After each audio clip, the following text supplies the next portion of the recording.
زکوٰۃ کس کو دے سکتے ہیں؟ اس کا جواب دیتے ہوئے قرآن پاک میں 8 لوگوں کا ذکر کیا گیا ہے۔ بتایا گیا ہے کہ صدقے اور زکوٰۃ کا مال فقراء کو دیا جا سکتا ہے جن کے پاس پہننے کے لیے کپڑا اور کھانے کے لیے کھانا بھی نہ ہو، والمساکین اور ان کو دیا جا سکتا ہے جن کے پاس کھانا کپڑا تو ہو لیکن بقدر ضرورت نہ ہو،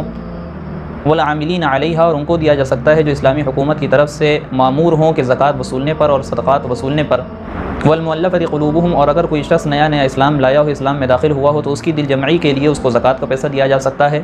والرقابی اور قیدیوں کو، غلاموں کو اور باندیوں کو چھٹانے کے لیے، ان کو آزاد کرنے کے لیے زکوٰۃ کا پیسہ استعمال کیا جا سکتا ہے،